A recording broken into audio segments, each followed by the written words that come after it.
জামালপুরের নবগ্রামে সংঘর্ষে ধৃত নয়, দোলে নবগ্রামে মাইক বাজানোকে ঘিরে সংঘর্ষ বাধে এবং দুপক্ষের সংঘর্ষে 13 জন আহতও হন। সেই ঘটনায় 9 জনকে গ্রেফতার করল পুলিশ। শরদিন্দুর কাছে আরো তথ্য রয়েছে। শরদিন্দু, দেখো, গতকাল বিকেলের দিকে জামালপুরে গ্রামবাসীদের দুই পক্ষের মধ্যে যে সংঘর্ষ হয় তাতে এলাকায় উত্তেজনা দেখা দেয়। একে অপরের বিরুদ্ধে লাঠি, বাঁশ এবং ধারালো অস্ত্র নিয়ে ঝাঁপিয়ে পড়ে। তাতে 13 জন জখম হয়, তার মধ্যে 2 জনের অবস্থা আঘাত খুবই গুরুতর ছিল। তাদেরকে বর্ধমান মেডিকেল কলেজ হাসপাতালে ভর্তি করা হয়েছে। বাকিদের জামালপুর গ্রামীণ হাসপাতালে চিকিৎসা করানো হয় এবং এরপরই পুলিশের পক্ষ থেকে এলাকায় রাতভর তল্লাশি চালানো হয় এবং সেই তল্লাশিতে এই সংঘর্ষে জড়িত থাকার অভিযোগে 9 জনকে গ্রেপ্তার করা হয়েছে এবং তাদেরকে আজকে বর্ধমান আদালতে তোলা হয়েছে। ধন্যবাদ। এটা আমাদের বন্ধু অন্য ছেলের সাথে ঝামেলা করছিল, ওকে বাড়িতে ওখান থেকে ছাড়িয়ে নিয়ে আসার জন্য। এখন বাড়ির লোক বলতে চাইছে নাকি ওরা আমরা মেরেছি, এখন স্যার মারতে যায়, বাবা মারা দিচ্ছে। আমাদের অনেক কজন করে রক্ত করেছে, মোটামুটি 6 জন আছে। 6 জন মাথা ফাটিয়ে দিয়েছে, একজন হাত কেটে দিয়েছে, আর 2 মহিলাকে মেরেছে, একজনকার কান কেটে দিয়েছে।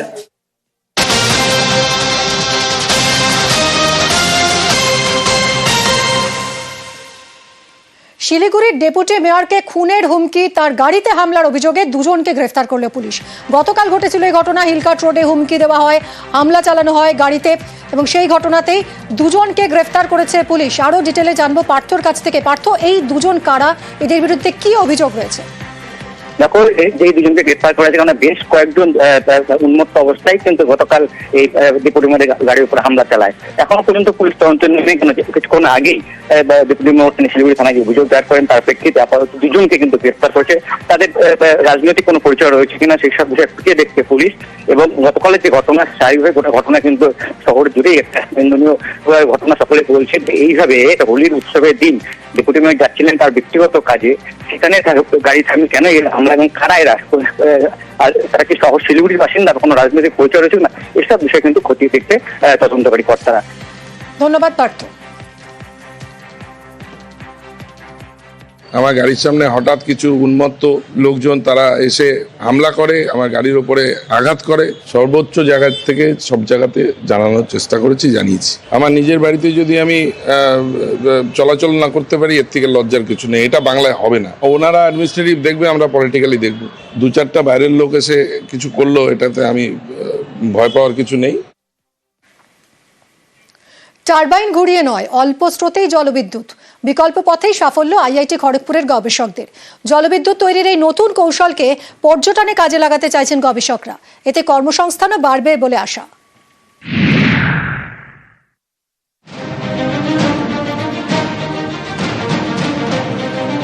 টারবাইন নেই, বিশাল নদী বাঁধও নেই, তবুও তৈরি হচ্ছে জলবিদ্যুৎ।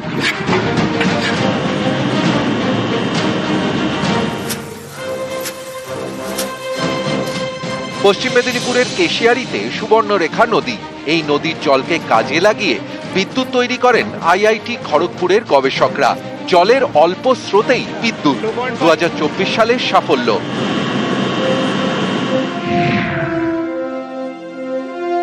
আইআইটি খড়গপুরের গবেষকরা তৈরি করেন এনার্জি হারভেস্টিং মেশিন।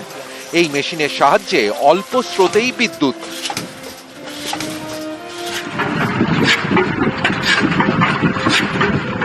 জলের যাওয়ার সময় জল একটা ওপর দিকে এবং নিচে দিকে, মানে একবার ওপর একবার নিচে, এইভাবে একটা করে ফোর্স দিতে থাকে, মানে থ্রাস্ট দিতে থাকে। তো সেই মোশনটাকে কাজে লাগিয়ে আমরা লিনিয়ার মোশন থেকে, মানে সরলরৈখিক মোশন থেকে আমরা ঘূর্ণায়মান মোশনে কনভার্ট করেছি এবং সেখান থেকে জেনারেটর লাগিয়ে আমরা বিদ্যুৎটাকে হারভেস্ট করছি। আলো জ্বালানোর লক্ষ্য পূরণ হয়েছে। নেক্সট টার্গেট, জল শক্তিকে কাজে লাগিয়ে তৈরি বিদ্যুতে নৌকো বা স্পিড বোট চালানো। সেই লক্ষ্য পূরণ হলে পর্যটনের পাশাপাশি কর্মসংস্থানও বাড়বে বলে আশা। We are targeting to generate, scale it up to 1 kilowatt.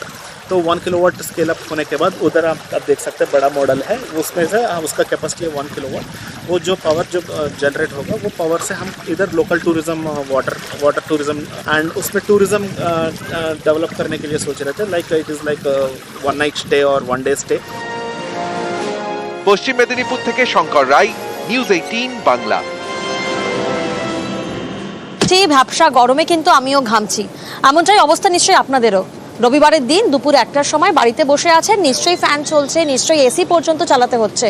Weather update কি বলছে আমরা দেখছি। দোল তো আমরা কাটিয়েছি, কিন্তু দোল কাটানোর পরেও ভ্যাপসা গরমটা এতটাই, সাধারণত মার্চে কিন্তু এই ধরনের গরমটা আমরা ফিল করি না। এই ধরনের গরম তো এপ্রিলের দিকে দেখা যায়। শীতের বিদায়ের পরেই আমরা দেখেছি একেবারে চটজলদি রাজ্যবাসী গরমে হাঁসফাঁস করছে। আর ওয়েদার আপডেট বলছে পারদ আরও চড়বে। কলকাতার ওয়েদার কি বলছে প্রতিনিধি সান্নিক এই মুহূর্তে আমাদের সঙ্গে রয়েছেন। সরাসরি সান্নিকের থেকে একবার জানবো। সান্নিক, ওয়েদার আপডেট কি বলছে? গোটা রাজ্যের এখন একটাই প্রশ্ন, কারণ যেভাবে মার্চের মধ্যেই হাঁসফাঁস পরিস্থিতি একেবারে।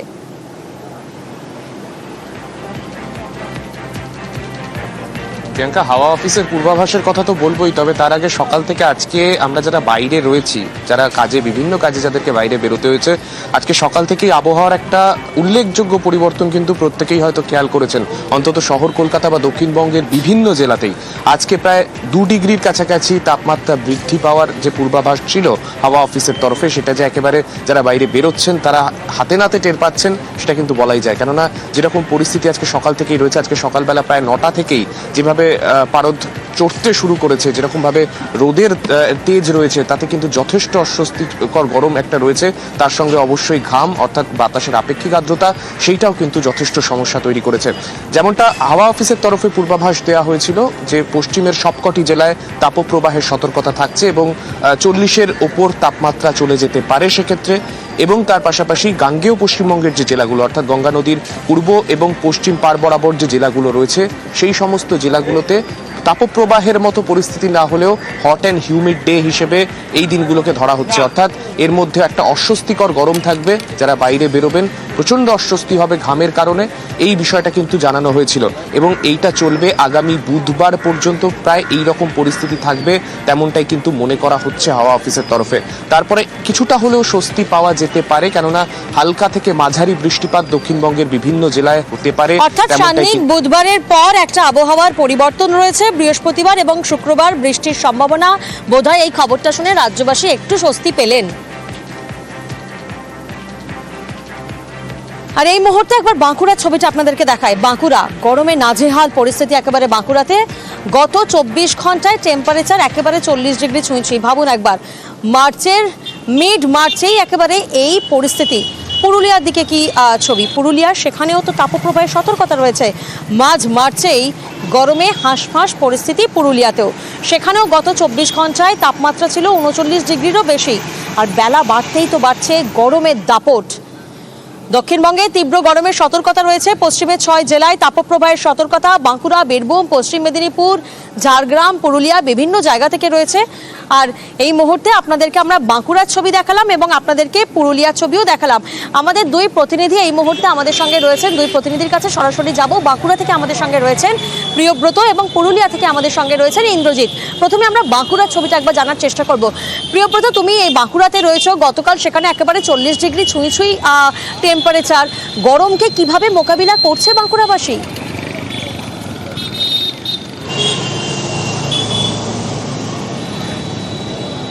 সেই সুখবরের কিন্তু ছিটেফোঁটা এখন বাঁকুড়া দেখা যাচ্ছে না, কেননা চাঁদি ফাটা গরম যেটা বলা চলে, সেই চাঁদি ফাটা গরম। সূর্য কিন্তু প্রখর রোদ ঝরাচ্ছে এবং এই সবে কিন্তু 1:45 বাজছে এবং এই সময়তে রাস্তাঘাট একেবারে শুনশান। তুমি জানো আজকে রবিবার, এমনিতেই রাস্তাঘাটে লোকজন কম থাকে, অফিস আদালত বন্ধ থাকে, তার উপরে এই গরম একেবারে নাজেহাল শহরবাসী চাইছেন এক ফোঁটা হলেও বৃষ্টি, অন্তত এক ফোঁটা বৃষ্টি হোক, যাতে কিছুটা হলেও এই রেহাই মেলে গরম থেকে, কিন্তু সেটার দেখা মেলেনি। চড়া রোদ সকাল থেকেই 10টা থেকে 4টা এই সময়টা মানুষজন বেরোতে চাইছেন না রোদে, এবং ডাক্তাররাও বারণ করছে যাতে এই সময়টা যতটা সম্ভব বাড়িতে থাকা যায়। নিতান্তই প্রয়োজন হলে বেরোতেই হবে, তখন কিন্তু রোদ চশমা ইউজ করছেন, মাথা একদম শরীর থেকে পুরো ঢেকে রেখেছেন, এর পাশাপাশি কিন্তু ছাতাও ব্যবহার করছেন।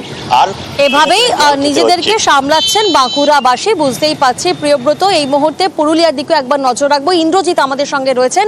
ইন্দ্রজিৎ, আমাদেরকে প্রিয়ব্রত বললেন যে বাঁকুড়া দুপুর 1টা, রবিবার, একেবারে শুনশান রাস্তাঘাটে মানুষজন নেই, কারণ একেবারে হাঁসফাঁস পরিস্থিতি। তীব্র গরমে নাজেহাল বাঁকুড়াবাসী। পুরুলিয়া থেকে একই ছবি। সেখানকার বাসিন্দারা কিভাবে এই গরমের সাথে লড়ছেন, মোকাবিলা করছেন? দেখো প্রিয়াঙ্কা, বাঁকুড়াতে প্রিয়ব্রত ঠিক যেমনটা বলল, ঠিক পুরুলিয়ার ক্ষেত্রে ছবিটা ঠিক একই রকম। তাপমাত্রা 40-এর ঘরের কাছাকাছি, এবং এই তাপমাত্রা যত বেলা বাড়ছে ততই বাড়ছে। এবং তুমি দেখছো, আমি জাতীয় সড়কের ধারে দাঁড়িয়ে আছি, সেখানে রাস্তা কার্যত ফাঁকা হয়ে আসছে, এবং সাধারণ মানুষ যারা তারা এই তাপপ্রবাহের যে সতর্কতা রয়েছে যাতে অসুস্থ না হয়ে যায়, একেবারেই চড়া রোদ, এবং এই রোদে খুব প্রয়োজন ছাড়া বেরোচ্ছে না। যারা বেরোচ্ছে তারা সতর্কতামূলকভাবে বেরোচ্ছে, এবং তারা একেবারেই ছাতা মাথায় বেরোচ্ছে, সাদা কাপড় জড়িয়ে বেরোচ্ছে। তবে আমরা দেখছি যত বেলা বাড়ছে ততই রাস্তাঘাট ফাঁকা হয়ে আসছে। সকালের দিকে কাজকর্ম সেরে মানুষ ঘরের মধ্যেই থাকতে চাইছে। যেভাবে তাপমাত্রা দিনে দিনে বৃদ্ধি পাচ্ছে, তাতে যত বেলা বাড়ছে ততই সূর্যের তাপ বাড়ছে, এবং কার্যত আগুন ঝরছে বললেও কম হবে না। পুরুলিয়া বা বাঁকুড়ার ক্ষেত্রে যে তাপমাত্রা, সেই তাপমাত্রা বর্তমানে যা রয়েছে তাতে নাজেহাল পুরুলিয়ার মানুষ, একেবারে নাজেহাল পরিস্থিতি। বেলা বাড়তেই বাড়ছে গরমের দাপট। আর এই মুহূর্তে আমরা একবার ঝাড়গ্রামের দিকেও নজর রাখবো। বাঁকুড়া পুরুলিয়া ছবিটা আপনাদেরকে দেখালাম, যেখানে রাস্তাঘাট একেবারে শুনশান, আর তাপপ্রবাহের সতর্কতা কিন্তু ঝাড়গ্রামেও রয়েছে। গরমে নাজেহাল ঝাড়গ্রামবাসী। আমাদের প্রতিনিধি রাজু এই মুহূর্তে আমাদের সঙ্গে রয়েছেন। সরাসরি রাজুর থেকে একবার জানবো। রাজু, এই মুহূর্তে আমরা আমাদের দর্শকদেরকে বাঁকুড়ার ছবিটা দেখালাম, আমরা পুরুলিয়ার ছবিটা দেখালাম। রবিবারের দুপুরবেলা, দুপুর 1টা, রাস্তাঘাট শুনশান। আমি তো ঘেমে ঝোল হয়ে যাচ্ছি। কি ছবি ঝাড়গ্রাম, সেখানকার বাসিন্দারা তারা কিভাবে এই গরমকে মোকাবিলা করছেন?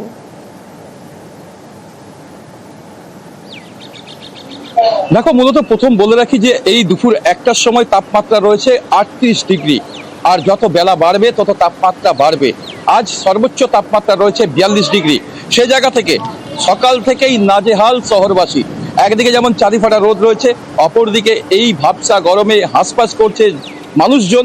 আর তার থেকে বড় বিষয় হয়েছে, যারা জরুরি কাজে বাড়ির বাইরে বেরোচ্ছেন তারাও সেই অর্থে বেরোতে ভয় পাচ্ছেন, কারণ বাইরে যে তাপমাত্রা রয়েছে তাতে কাজে বেরোতেও তাদের সমস্যার মধ্যে পড়তে হচ্ছে। আর রাস্তাঘাট একদম ফাঁকা, কারণ মানুষ রাজু, দিকে দিকে একই ছবি ধরা পড়ছে। বাঁকুড়া হোক বা পুরুলিয়া বা ঝাড়গ্রাম, রাস্তাঘাট শুনশান। প্রত্যেকে ঘরে থাকতেই পছন্দ করছেন, কারণ পারদ কোথাও 40 ছুঁই তো কোথাও 39 ডিগ্রি ছুঁই, এবং তাপপ্রবাহের সতর্কতাতে গরমে নাজেহাল প্রত্যেকটি জেলা।